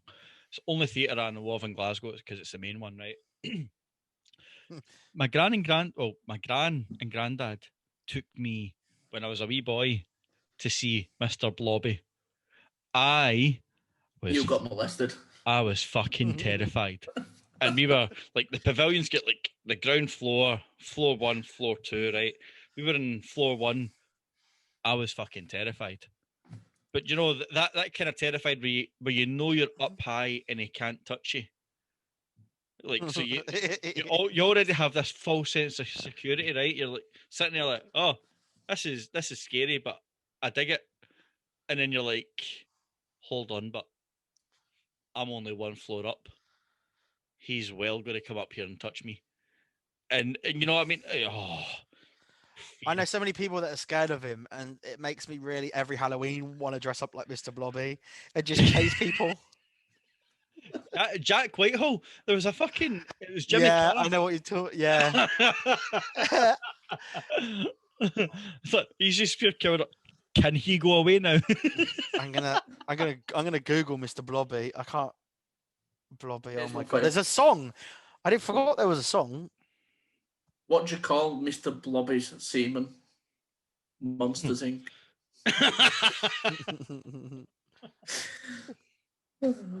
But yeah, it definitely should be on a register, should Mr. Blobby. Oh my god. This is weird. I like Mr. Blobby though. It's hilarious. I would say live he's on par with Barney the Purple Dinosaur. Yeah. Because I mean, right, the cartoon's something completely different, but live you're like, who the fuck is that? Why are they in front of me? And what the fuck are they about to do? Because why am I here on my own at 40 years old? Oh, why am I dressed as a purple dinosaur? Oh, this podcast has took a really strange turn tonight. It has. I thought the last one was bad. It's all that funk, mate.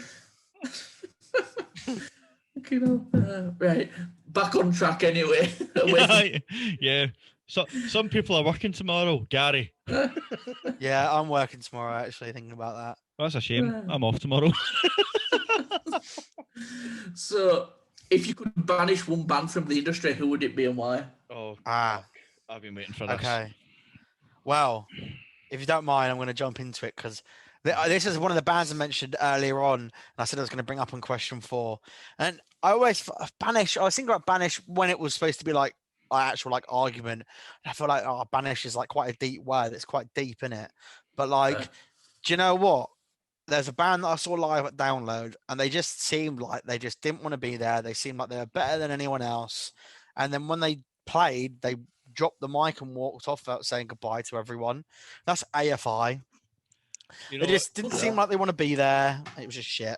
I thought yours was going to be the same as mine there, and I get a wee bit worried there, but I'm so glad you said AFI. They seem like they like Biffy were headlining, and A Day to Remember on before them. Was that how it was? I'm pretty sure that's how it was. And they felt it might have been, yeah. And I feel like they thought that they were better than A Day to Remember, which A Day to Remember were a lot better than them at that point live. And I think they felt that they were better than Biffy and they should be headlining Download. But the guy was just an arse. He didn't say anything, and I feel like any band that feels the need to drop the mic and walk off like a cunt. Excuse the language, but I'm sorry, he's a fucking wank. It's just like, what's the point? You're not anything special, are you? Just because you've decided to drop the mic and walk off. Who do you think you are? This might be my biased opinion, but I do believe A Day to Remember are so much better than AFI. Along with Biffy. The biased opinion here is that A Day to Remember have been one of my favourite bands for the last 12 years or something. Biffy Clyro, because we share the same nationality. See, from a really unbiased opinion, because I can't stand A Day to Remember, Biffy Clyro, or AFI. So I can give a really unbiased opinion here. AFI have literally got Miss Murder, and that is the only good song they've done, in my opinion. Only good song. And then on top of that, I'd say A Day to Remember better than AFI. And it's not a contest. And then I'd say Biffy just top A Day to Remember. It's fine, mate. You like Bring Me to Horizon anyway, so. Yeah, that was my point. you like Bring Me, so I'm not really offended. Although I'm pretty offended. Not. I'm offended.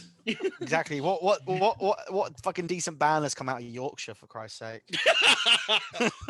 This podcast is a safe space for all Yorkshire members. Okay, right. So, for a start, we have Mel B from the Spice Girls. There's Asking Alexandria. Arctic Monkeys, Kaiser Chiefs. I mean, don't even like the early Arctic Monkeys at all. I like the first album, maybe 2 albums, and that's it. What else is there? Not heard of them. Oh, there's Pulled Apart by Horses with their one good song. That sounds like that would hurt. Yeah, but yeah, Yorkshire's great. Envision. Oh, you actually? Sorry, I thought you were listing bands that should be banished there. I was like, what's he talking about? Let's not banish Envisions, for fuck's sake, Gary. If we do, I'll be joining fucking 27 Club. Just wait till September and then I'll be joining list. Fuck's sake, I'm going to have to link Samaritans in this description again. So, God. Who would you banish then, Cam? You know what? I'm going to get some flack for this. Is it Gary's band? Gary, I've seen your video on TikTok. No, you know what? I'm really going to get some stick for this. No, go on. And I'm going to say all offence is intended, right? D. Antwoord. What the fuck were they doing at Download? He's fucked off. I mean, Oh, I don't know if I was in the right frame of mind. I'm trying to think of a way to carefully word this. I don't know if I was in the right frame of mind when I saw them in regards to I was a bit fucked up. Out of body But experience. I enjoyed them live. I think as people, they're kind of scumbaggy, to be fair, considering all the Yeah. stuff that's been announced about them. They are pretty scumbaggy. But I think live, I enjoyed them. But I was extremely fucking wasted, and I was just hopping around like, you know, I was on Mars or Uranus or something like that. You can definitely I be in my mean- Uranus. I know. I mean, I already know that. I don't need that. I already know that I can if I want to. I mean, right, don't get me wrong. At the time, we'd just seen Trivium play main stage, right? So that was me buzzing. I love Trivium, right? Hyped to fuck. Yeah. They killed the main stage. 100% Trivium did massively. They come off the stage and replaced with the Antwoord. And I mean, I'm sitting fucked in my camp chair like this. Right? Literally like that, like can of beer in hand, you know, shocked. And I'm just sitting here next to one of the guys I grew up with, Terence, and his partner Annie. Now Annie is buzzing, right? I love them both to bits. Seriously love them both to bits, right? She's buzzing. And I'm just sitting there. I've just, look, bear in mind, at this time in my life, I've just split up with a previous partner of mine, right? And there was a lot of shit happening through text through the full festival, right? In 2019, and I'm just like, this is the worst thing to be seeing right now. And these people are just running about the stage like, we don't know why we're here, but we're here. And I mean, fair enough, right? Their show was good. Their show was good. But when you see Trivium, then D Antwoord, just before Slipknot, you're like, what do I do here? I'm kind of incognito at the moment. You know, I'm sitting here acting like I don't like it, but secretly I like it. And then you're Yeah. just, you know, I mean, fair enough, they put on a good show, but I'm just sitting there like, I don't like them. I've only ever heard one song, and that was Freaky. And Yeah, I'm I think you're freaky. yeah, I'm sitting Yeah. there like buzzing. You know, some of their stuff's all right. You know, then Freaky comes on, and I'm like, yeah, you know, Yeah. going for it. As soon as that song's done, shite. Thing is, Yeah. I don't know how true it is, but I'm pretty sure Slipknot said they wanted I've Diane heard that as well. Yeah, I heard that Corey Taylor wanted Diane Wood supporting. Because I Yeah, think he did. if it wasn't for that, then I don't think they'd have been as high up on the bill on it at all. Mm. Well, a lot of people thought when the poster, you know, when the first rumors came out of poster, they don't bring Yeah. out like who's where. Everyone was thinking that Diamond would probably be on the second stage during Slipknot, but then obviously then when everyone heard that Corey Taylor wanted Diamond would support them, then that's when everyone knew that that's what it would be. But then maybe they missed a trick where, I mean, Trivium deserved to be on the main stage, and I do believe one day that hopefully they'll headline Download. But maybe they missed a trick there during Slipknot. They should have put Trivium on the second stage, maybe. Like, even though I'm saying they deserve to be on the main stage, but I'm saying like maybe they missed a trick there in regards to giving Trivium their dues in regards to putting them, you know, I suppose higher up, actually headlining a stage. But And unfortunately, it's one of them. If you say to Slipknot, right, how much to play at a festival, and they're like this, but we'll only play if these are opening up for us, you're not going to turn around like, well, no, we're not doing it. yeah. It's one of the biggest, if not the biggest and most well-known metal band in the entire world. And the thing, the thing I respect about Slipknot is they're more than happy. I mean, they've took risks themselves, but I think, I mean, the most thing that I can't even get the words out. The thing that I respect the most about them is they're more than happy to take what I would say as a wild card. I mean, they went on tour with Korn, but they chose in 2015 their support act to be King 810. You know, and at that point, I mean, I don't even think you knew of them. I think you learned about them from me, Gary. Yeah, well, 2015 was the first time I ever seen King, right? And me and one of my friends just assumed, oh, it's going to be a smaller band. You know, they were a smaller band, and we were like, I mean, I was blown away. I'm like, I like these guys. Been a fan ever since 2015, so 6 years. And Mm. Just watching Slipknot. I mean, Slipknot, they always do choose a smaller band to support them, and I think it's because it's to do with the history behind Slipknot. I mean, Slipknot used to get fucked up, wasted. They got themselves into massive amounts of debt, and then they pretty much blew up and made it. So I think that's why they like choosing wildcard bands to support them. And the fact that they've chose King and the Antwoord so far, like to cover Yeah. mainstream events, they're kind of like they guys know exactly what they're talking about. They know if they get local, well, when I say local, I mean if they get smaller bands in touch with bigger events, they're going to skyrocket. Yeah. And fair play to them, I know Slipknot haven't had the cleanest history, and I know they've not had the best past. But when you look into what they've achieved, you're like, fuck, they guys can really pull a show. Yeah, well, it's like 2016 when they took out Suicidal Tendencies with them. So they did. And I think it's that helps boost them as well. Mm. And you know what? Props to them, because they're a massive band. They don't need the extra. They don't need the extra, fan base, because they've already got. No. They could announce a show tomorrow, amidst the pandemic, and they'll still get fucking thousands of people turning up. Yeah. And this is it.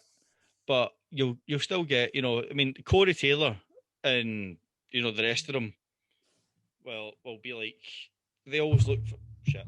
They always look for the kind of local bands, smaller bands, and I believe it's because of their history, because they all started off as a local band, Yeah.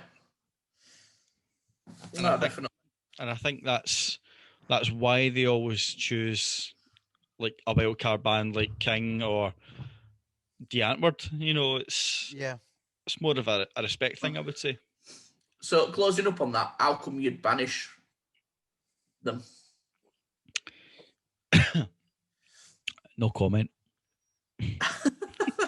Is it for the music or because of the things they get up to? I think it's to do with, I don't know what member it is, but there's a lot of controversial history. I think that plays a massive factor in it. But I mean, I'm all for diversity. I'm all for different things. I just don't think that was the best place for them to be, personally. No. I mean, in my opinion, they've only ever had one good song, and that was Freaky. And in my humble opinion is, I don't believe that one song is enough to co-headline a festival on one day. No. And it's certainly enough for me to pretty much throw them under the bus and just say, fuck off, and that's it. I don't tolerate or condone things that they're known, or one member is known for doing. But then when you look into the history of Download, they're the only band that's played the festival that aren't really the same level or even genre that festival puts on. Chasing Status played Download once, which I did would have loved to have seen Chasing Status play Download 100%. I think they supported the Prodigy. That would have been that'd have been a mental night, wouldn't that? I would have loved, right, controversial, I would have loved to have seen the Prodigy, but they are fairly alternative compared to the Antwerp. They just, I think, definitely. You know what I mean? Yeah. Weebs, I think, is the right word there. So the band I'd banish, we actually touched on earlier. A Day to Remember. I just wanted to see your face. I was waiting for that. That was quite funny. That amused me. Gary, I know where you live. Love you. A bit fucking late for that. Yeah, I'd banish Black Veil Brides. Well, I'm glad that was a wee joke there. Need I say more apart from Andy Biersack? I've never listened to them fully. I just see what they're, they're just I'm not my happy. thing. Yeah, they're not my thing. I just don't understand it. Don't get it. Don't take your ears. Yeah. I think the reason they became so popular to start with was they went for the stereotypical emo sounding music and style with all the big scene hair, and they look like a budget Kiss. and it is Wish Kiss. And the fact that Andy Biersack was going out or is going out with Juliet Sims. I don't know what that is, and I don't know who that is, but goes over my head. I'm gathering that's a bad thing, so. But, yeah, we don't really need to touch more into the Black Veil Brides debate. They're a love them or hate them band, and I don't like them. So yeah, fair. We can end that one pretty sharp. I could seriously get behind that. I'm not offended. I mean, although they have got a couple of good bangers, I just couldn't get behind that. So, for the last question, which current pop artist did you choose? Go on. No, sorry. Which current pop artist would you choose to collaborate with your favourite band, and why would it be a good collaboration? Who wants to start? Pop artist. I got one. If you want me to jump into it, while you guys think. Go for it. See, the band I've chosen aren't my favorite band, but they're one of my favorite bands, and they're really good live. And I've seen one of the band members, not cover, but they've done a jokey video like he normally does on his Instagram of one of the songs. So I said Tenacious D with Childish Gambino. Amazing gig. Would be Childish Gambino. Donald Glover doesn't just do music; he does comedy as well. Tenacious D do music and comedy. Perfect 1-on-1. It would just be great. It would be the energy that they'd both give would be great. I think it'd just be fun. I've seen Tenacious D do stuff with people before. One of them being Julian Barrett. If you guys know who Julian Barrett is, he's in the Mighty Boosh. He did jazz and they did metal. They called it Majazz, which was quite funny. Childish Gambino and Tenacious D. I just think it'd just be an interesting kind of it'd be an interesting gig. Hybrid. It'd be quite like I say, it'd be more of a theatrical comedy gig, wouldn't it? Yeah, a little bit, but then the Jack Black's got his vocal tones are good. Like, you know what I mean? Like a lot of people don't give Jack Black enough credit really, but he can hit notes that are, hard for most musicians to hit. Well, look at Master Exploder. Yeah, exactly. Yeah, exactly. So I think it'd be interesting, like, because they just, Donald Glover is just, he's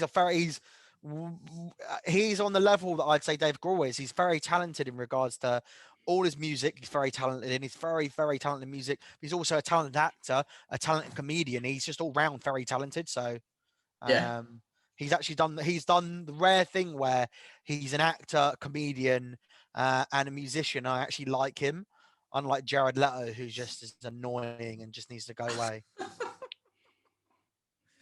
Fair. No, it'd be a good choice with that. So I've gone with Korn as the favourite band to go with and collaborate with H. Like, I don't know if you've heard of H. Is that like H2O? No, AITCH. But H2O is a fucking band. I didn't know that was a band. I was just making a joke, to be honest. Yeah, H2O featuring Platinum. What's it going to be? Listen to it. Banger. Okay. But yeah, H. It did a song with AJ Tracy called Rain. And have you heard it? No. Right. So let me read out part of the chorus. It's when we run down each rain, right wrist, left wrist, that's rain. She said, Wagwan, what's going on? Why am I wet? Gal, that's rain. It's very weird to see you say wagwan Wagwan. with your fucking thick your Yorkshire accent. Quite amusing. And then there's some more lyrics. Says, me and Aki doing up money. Gal on curry, neck McFlurry. Do like good McFlurry. Yeah. So as you can tell, he's a poetic genius. I mean, yeah. But I think, I'm a poetic genius as well, to be fair. But you know, but I just think because of like you've got the funk side of Corn, good bit of funk, mate. good bit of funk, and I think because of I think rap would work really well because obviously new metal and rap go hand in hand. Yeah. And I think he's just one of my favourite up and coming rappers. Yeah. So I just think, along with the gritty voice of Jonathan Davis, it'd work quite well. And like Jonathan Davis can come out playing his bagpipes for Snakes and Ladders, and then H can just come on and like with a super soak and be like, "Why is that wet, gal? That's rain," and just super soak everyone. Give them a bit of funk to the face. Yeah, fill them with funk. Fill him with funk. That's another good name. Fill him with funk. I got another good name actually. Kill them with funk. That's a good one.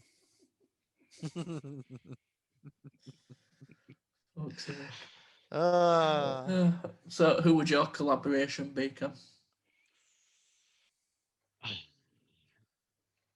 A pop artist.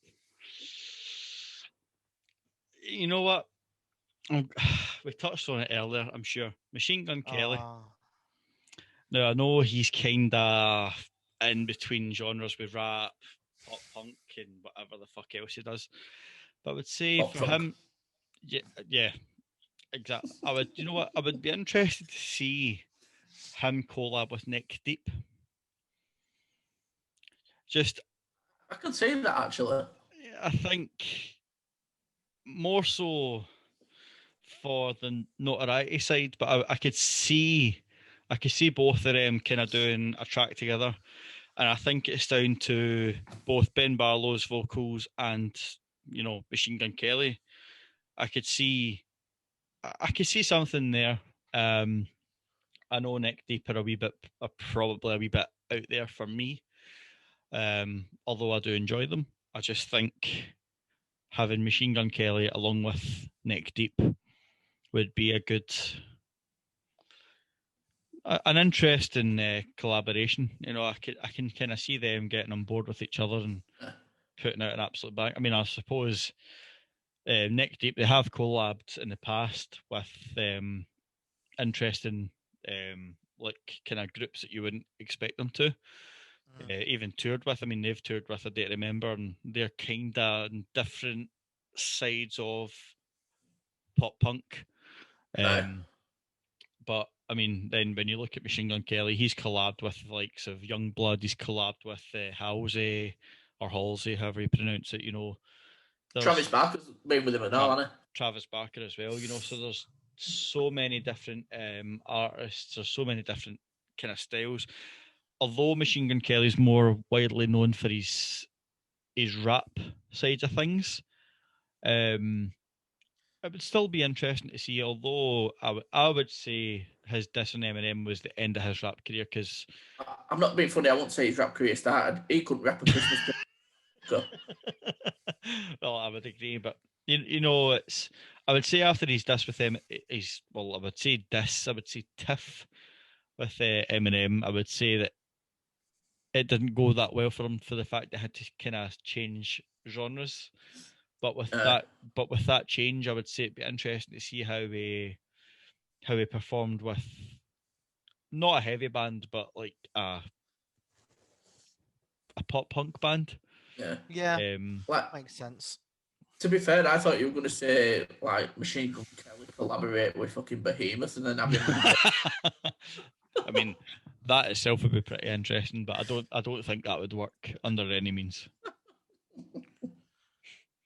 But it would be interesting. No, it'd be interesting to see how how he would respond to that. I mean, I suppose fucking Fallen in Reverse collaborated with fucking Taylor. no, I mean they Go did, on. but it was Coolio, Gangster's Paradise live. Fucking hell. They get fucking they get Coolio because Fallen in Reverse covered Gangster's Paradise, and they done it live, and they got Coolio to join them on stage, and you can kind of see Coolio's like, "What the fuck am I doing here?" You know, you can actually see it in his face. He's like, "Who the fuck are these guys?" You've got a guy with a Amazing. tattoo on his fucking eyebrow. You've got a long hair and guitarists that don't know what the fuck's going on. But I mean, I dig it, But that's kinda exactly, what I mean. It's just the kind of it's a diversity you need. Yeah. But I could totally get behind that. I really could. Yeah, sounds fun actually. Mm. So, well, we're coming up towards 2 hours of random fucking Funk. shit and funking on each other's face. So I Nothing think but obviously funk. if we start to wrap up, so then Brad can go to bed and funk all over his sheets and. No. But no. But no, I think this has definitely been the most entertaining podcast we've done so far. I mean, what can I say? I just bring the funk. I mean, I suppose if the podcast doesn't take off, we could always join the comedy side of things. Yeah. Funk for the whole family. There you go. that is going in the thumbnail. I think of other ones now. Me, you, and funk. How about a face full of funk? Fistful of funk. I've just wrote that down in the worst handwriting ever, just to remind me to put that in the thumbnail. Oh Jesus! So, wow. So before we call it end of the day, Brad, away you go with plugging whatever you want. Oh yeah, I got another one as well. A side order of funk. Would you like a side order of funk with that funk? Do you want some funk with that? Is this Metal Trap podcast or is it KFC? It's now Funk Trap. Oh, fucking hell. Okay, plug-in time. Yeah, so I like movies and I talk shit about movies and everything like that. Got one with Gary as well, movie debate one. Oh. There's a little bit of funk in there. There's always a bit of funk where I'm going anyway. So I can't Trail of funk. I can't get funk out of my head. I just think of funk all the time now. I'm gonna be funking everywhere. Go home and see your creepy funkle. Five finger funk. I don't know. There's something there. Either way, 5 funk death punch. I don't know. Either way, plug in. Yeah. So my podcast is Movie Chats 101. We talk stuff about movies. Got a podcast coming out soon. I think I'm going to do with Eugene, where I'm going to talk about the new Nicolas Cage movie that comes out tomorrow, i.e. it comes out on Friday, where Nicolas Cage decides to take on robotic Chuck E. Cheese animated things in a Chuck E. Cheese restaurant. So I'm going to get really fucked up tomorrow and watch that and funk all over the place. But yeah, Movie Chats 101. So if you like movies and you like funky, fat, hairy dudes talking about movies, and come over my way and you'll get a face full of funk. To be fair, I can second your podcast as well. It is great fun. Yeah, it is. It's funky. We will link that in the description. 100%. Yeah, but yeah, that's all I have to plug really. And live on the funk. Don't stop funking. Do you want to do a shout out to your mum or your dad or anything like that, or great Uncle Steve, or That, Well, what? next door neighbour's This cat. is taking a weird direction. We're all happy talking about funk. Uncle And then- Steve. Uncle Funk, mate. Go down the ASMR route. I don't even know what that is, mate. All I know is funk. All about the ASMR with the funk. Oh, Jesus. But Wait. yeah, We'll have to get you back on at some point. 100%. Oh, this has been a Bringing the laugh. funk. Bringing the funk to you 24/7. Right in your special. face. And on that note, I think we shall call that quits. Thanks for listening, and we shall be back next week. Yep. Cheerio. Peace. Fuck's sake, man. It's still Oh. recording. Yep. So we'll call that an end to this week's podcast, and we will release information on the next one. So thanks very much for listening and watching. Live long the funk.